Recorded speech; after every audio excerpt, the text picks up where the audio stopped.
Okay, I'm babysitting, as you can see. The dog has anxiety issues. When my wife's out, this is what it wants to do. All right, right now sit still. All right then, we're looking at the Psalms. So, um, the Psalms in John, it's really, really important. I'm just going to talk about this as a subject, so it's not about any one particular verse. Although we did notice that the first quote of the Psalms was from Psalm 69 at the temple clearing. And it's very interesting because the quotes which are obvious are the ones where, as the psalm says or as the prophet says, and you can spot those sort of scriptures very easily. But John also does what we call allusions. Okay, allusions are hints. They're sometimes just one word, or if he uses a particular word. We saw it in John 1, where John 1:14, where it says that the word became flesh and he tabernacled amongst us. Now, the normal way to translate that into English is he came and lived amongst us, or he dwelt amongst us. But specifically, it actually uses an odd word, and the odd word is an allusion. Okay, not illusion. That means something you can't really see, or as a trick of the eyes. It's allusion with the letter A. Allusion. You're alluding to something in the Old Testament. Okay, and the Psalms come all the way through John's Gospel. All right, and in fact, his direct quotes rarely match the Hebrew or Greek. Okay, he makes his own versions up because he's making a particular point. Okay, and this is something that's really important because it means that you can actually pick them out, and sometimes they're debatable, which makes conversation very interesting. Some people think it is, some people think it isn't, and other people think it's alluding to this or to that. So they're not clear. Whereas when it's a quote, well, it's quite obvious where it's coming from. Although actually many of his quotes don't match any recognised translations of the Old or New Testament scriptures. I mean Septuagint, Greek Old Testament scriptures. All right. Of course, they're for a reason. He's not just saying, "Oh, look, there's a reference to a psalm here." He's making a point, and you look at the references in those psalms. You look at the context, and you find out what they're about. So, like Psalm 69, which we spoke about at the temple clearance, "Zeal for your house will consume me." You look back into the Old Testament. You look at Psalm 69. It's about the suffering servant. Okay. He does the same thing, not just with the Psalms, but with the Old Testament prophets as well. So you've got lots of quotes. If you look in the notes, then you'll find what those references are and where they may be. Okay, because some of them are hidden. They're just woven into the text. They're just a couple of words here, a couple of words there. All right. So sometimes it's just an odd word. I've got a couple of examples here where he's just kept one or two words from a certain psalm, which is to do with the Passover and the righteous sufferer. So tying them together, and by dog. And the thing is that actually there's a real conundrum sometimes with some of these passages. They're actually quite subtle. All right. Now we tend to be quite crude in the way that we use texts. We use conversationally, quite often we'll say, well, prove it from the Old Testament, prove it from the Bible, right? And John is doing it a little bit more than that. He's not just proving something, he's actually trying to, I think, primarily test our knowledge of the Old Testament, to make us to look them up, to think, is that or isn't that? And the debate actually makes it part of the conversation, So it can actually be a little bit more interesting than just simply, oh, this is what it says and that proves it. Okay, so you can actually make more of that. So by just alluding to the psalm or just making a hint towards it, the whole point is to get you into more debate, more study, and for Jewish people that would just be, a red bull to a red flag to a bull.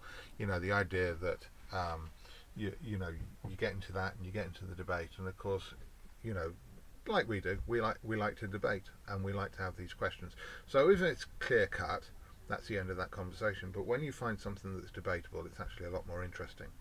Right, so what are the themes? Well, of course, you've got the Passover lamb coming through. You've got the suffering servant coming through, or the righteous sufferer, and you know, it's not just in John, of course. Actually, it's in other scriptures as well, other books like Acts, and it was associated with David.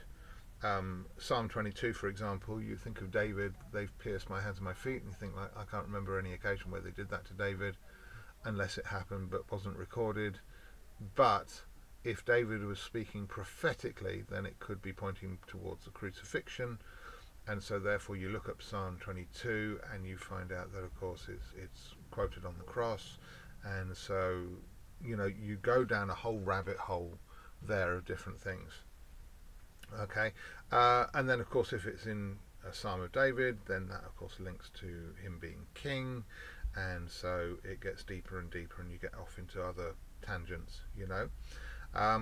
Now, what's also interesting is statistically, the Psalms are used in the Synoptics for about a quarter of the Old Testament quotations, but they're 3/4 in John. Okay, and also they're all the way through. All right, and it's very interesting. We're going to look in a minute at where they are and how they're laid out, because there's actually a passage you really see the Book of Signs and Book of Glory showing their different colours, because they have distinct patterns and distinct themes. In fact, let's have a look at that, because in the Book of Psalms, I keep saying Psalms, Signs, in the Book of Signs, there's a theme. Okay, you've got Psalm 69, which we've spoken about a couple of times because we just looked at that passage. Jesus replaces the temple, and he's a sufferer. Okay, in John 6, you've got Psalm 78, Jesus surpasses Moses. Okay, in John 7, you've got several quotes showing that he's the temple. Okay, and also the rock upon which the temple goes, and the water flows from the rock when it comes to Moses, and also from the temple when it comes to Ezekiel, so they both tie in. Okay, and then Jesus replaces Moses as a judge in John 10, and he's God's son, and he's the King Messiah. Okay, and so you've got an overall progression and theme there that Jesus replaces everything in the Old Testament. Okay, so it's temple replacement. That's the theme. All right.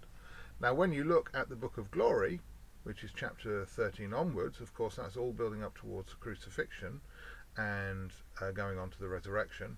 You'll notice that they're all to do with the suffering servant.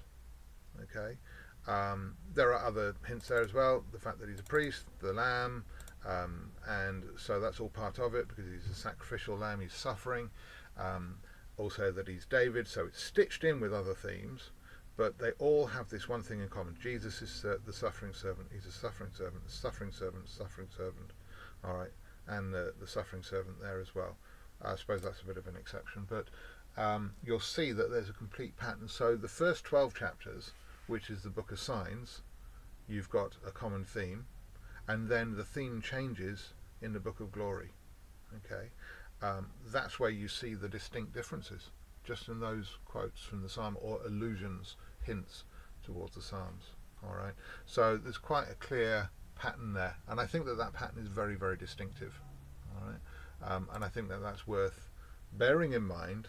This is showing the importance of reading the whole gospel, not just reading an odd page here, odd page there, quote here, quote there, out of context, or just taking this little story and, you know, talking about it, because it doesn't make sense if you just watch a little bit of a film, 5 minutes here and there, right? Because you don't know who's who and who's going where, and, you know, what the story is going to be, you know. And it's the same thing with the gospel. You've got to read it all the way through to see the pattern, to see the framework, and to see the overall direction. Right, well, I hope that's helpful, right? It's not something that we normally look at in terms of Bible study, because we do tend to do just one passage, but it's really good to look at the whole thing, and, you know, I really do hope that's helpful. I find that very, very helpful, that kind of study. So we're going to get into chapter 3 eventually.